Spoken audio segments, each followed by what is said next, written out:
మేము అరుణాచలంలో ఉన్నాము. మాకు దొరికిన అదృష్టం ఇది. గిరి ప్రదక్షిణ 14 కిలోమీటర్లు. ఒక్కొక్క లింగం దర్శనం చేసుకునేటప్పుడు ఒక్కొక్క ప్రత్యేకత ఉంటుంది. మధ్యలో ఏం జరిగింది? అరుణాచలం గిరి ప్రదక్షిణం చేశాక మోక్ష మార్గం నుంచి ఎలా అయినా రావాలంట. ఫైనల్లీ ఓం నమ శివాయ.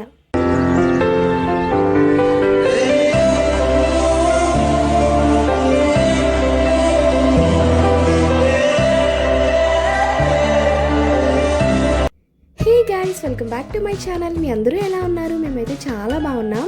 నేను ఎక్కడున్నాను అనుకుంటున్నారా? మేమైతే అరుణాచలం వచ్చి ఫ్రెష్ అయిపోయి గిరి ప్రదక్షిణ కూడా స్టార్ట్ చేసేసాము. అంతా శివయ్య ఆశీస్సులతో అంతా మంచిగా జరగాలని చెప్పి మేమైతే స్టార్ట్ చేసేసాం.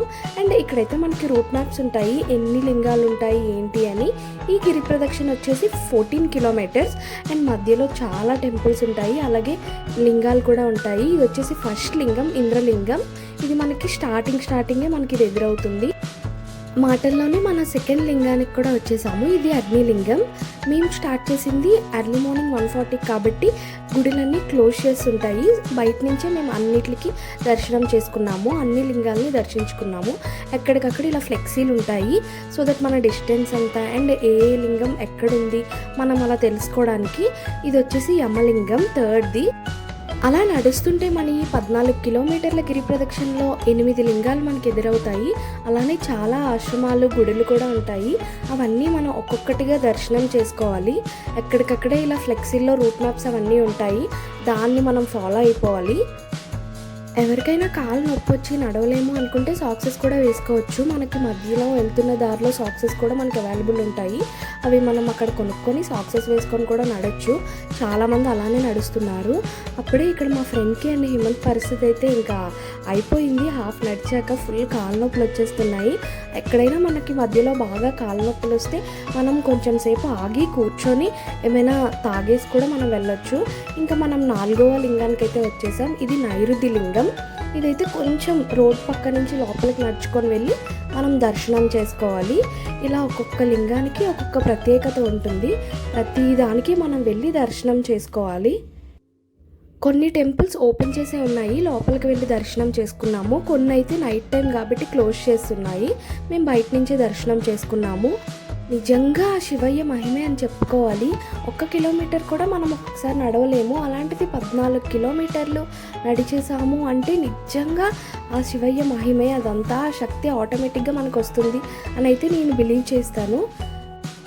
మేము 4వ లింగాన్ని దర్శనం చేసుకొని ఇంకెక్కడి నుంచి బయలుదేరిపోతున్నాము. 4వ లింగం తర్వాత వచ్చే 5వ లింగం సూర్యలింగం. మనకి రూట్స్ తెలియవేమో, మనకి ఎంత డిస్టెన్స్ ఉంది తెలియదేమో అనుకోవాల్సిన అవసరం లేదు. ఎక్కడికక్కడ ఇలా మనకి బోర్డ్స్ ఉంటాయి, మనకి అవే డైరెక్షన్స్ చూపిస్తాయి. సూర్యలింగం క్లోజ్ చేసి ఉండడం వల్ల బయట నుంచి దర్శనం చేసుకున్నాము. దర్శనం చేసుకొని ఇంక అక్కడి నుంచి అయితే మేము స్టార్ట్ అయిపోతున్నాము. మధ్యలో చాలా గుడులు ఉంటాయి, చాలా ఆశ్రమాలు ఉంటాయి. అవన్నీ మనం అలా బయట నుండే దర్శనం చేసుకొని మనం ఇంకా గిరి ప్రదక్షిణ స్టార్ట్ చేసేయడమే. నేను ఎప్పుడైనా అరుణాచలం వెళ్తే ఎలా అయినా సరే గిరి ప్రదక్షిణ చేయాలి అని అనుకున్నాను. అంతే కాన్ఫిడెంట్గా స్టార్ట్ చేశాను. హిమంత్కి కొంచెం లెగ్ పెయిన్ ఉండడం వల్ల చేయలేనేమో అనుకున్నారు, కానీ సడన్గా మళ్ళీ చేస్తాను అని చెప్పి స్టార్ట్ చేశారు.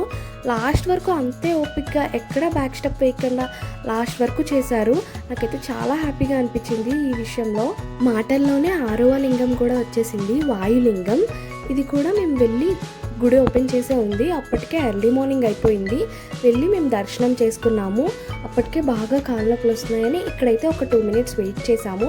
వెయిట్ చేసి కొంచెం సేపు స్పెండ్ చేసి మళ్ళీ స్టార్ట్ అయ్యాము. మనకి నెక్స్ట్ వచ్చే లింగం వచ్చేసి కుబేర లింగం. అక్కడికి కూడా వెళ్ళి దర్శనం చేసుకొని అక్కడి నుంచి కొద్దిగా దూరంలోనే మనకి మోక్ష మార్గం ఉంటుంది. ఎలా అయినా సరే మోక్ష మార్గానికి వెళ్ళాలి అనుకున్నాము. ఎందుకంటే మనం ఇంత గిరి ప్రదక్షిణ చేసి మోక్ష మార్గం నుంచి మనం వస్తేనే మనకు ఆ మోక్షం లభిస్తుంది అని నేను పర్సనల్గా విన్నాను.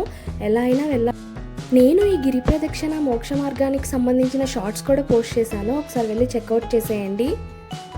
మనందరికీ తెలిసిందే అరుణాచలం రావడం అంత ఈజీ కాదు, మనం అనుకుంటే రాలేము. అయినా కూడా నాకు ఇప్పటికీ ఒక డ్రీమ్ లాగా ఉంది. అరుణాచలం వచ్చి గిరి ప్రదక్షిణ చేసేసి పూర్తి చేసుకొని దర్శనం చేసుకున్నాం అంటేనే నాకు నిజంగా ఏదో సంథింగ్ డ్రీమ్ లాగా ఉంది. ఎప్పటి నుంచో వద్దాం అనుకుంటే ఫైనల్లీ ఇప్పటికైతే ఆ స్వామివారు మమ్మల్ని రప్పించుకున్నారని నేనైతే బిలీవ్ చేస్తాను. అలాగే మా గిరి ప్రదక్షిణ అయితే ఇంకా ఎండ్ అయిపోయే టైం వచ్చేసింది. ఇంకా ఒకే ఒక లింగం ఉంది, అది వచ్చేసి ఈశాన్య లింగం. ఆ లింగంని మనం దర్శనం చేసేసుకొని అలా కొంచెం ఒక హాఫ్ అన్ అవర్ నడిస్తే మనకైతే టెంపుల్ వచ్చేస్తుంది. నేను చెప్పాను కదా ఈశాన్య లింగం ఒకటే మిగిలింది అని చెప్పేసి, అక్కడికైతే మనం వచ్చేసాము. గుడి ఓపెన్ చేసే ఉంది, లోపలికి వెళ్ళి దర్శనం చేసుకున్నాము. అంతా దర్శనం చాలా బాగా అయింది.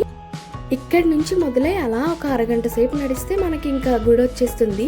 అదిగో చూస్తున్నారు కదా, అస్సలు ఆ టెంపుల్ని చూడగానే మనకి ఇంకా మొత్తం ప్రాణం లేచొస్తుంది. అప్పటి వరకు అంత దూరం నడిచాక టెంపుల్కి వచ్చేసాము అని వింటే, కళ్ళారా చూస్తే ఎలా ఉంటుందో ఆ ఫీలింగ్ చెప్పండి మీరే. అంత హ్యాపీగా అనిపిస్తుంది. ఇంత కష్టపడి ఇంత దూరం వచ్చేసామా అని అనిపిస్తుంది. మేమైతే నిజంగా చాలా హ్యాపీగా ఫీల్ అయ్యాము. మనం ఈ గిరి ప్రదక్షిణ అంతా చేయడం ఒక ఎత్తు అయితే, వెళ్ళి లైన్లో నిలబడి ఆ స్వామివారిని దర్శనం చేసుకోవడం ఒక ఎత్తు. మా మాటలో శివయ్య ఆలకించినట్టు చాలా వేరంగా దర్శనం అయిపోయింది కంపేర్డ్ టు ఎప్పటికన్నా అంట. ఈ వీడియోలో నేను ఏమైనా తెలిసి తెలియక చిన్న చిన్న మిస్టేక్స్ చేస్తుంటే ఏమీ అనుకోకండి. ఫస్ట్ టైం నేను ఇట్లా ఒక డివోషనల్ లాస్ట్లో ఓం నమ శివాయ అని అందరం అనుకుంటే ఈ వీడియోని అయితే ఎండ్ చేసేద్దాము. ఈ వీడియో మీకు నచ్చితే do like, share and subscribe to my channel Soumya Himanth official. Bye bye, see in the next vlogs. And ఛానల్ని సబ్స్క్రైబ్ చేసేసుకోండి.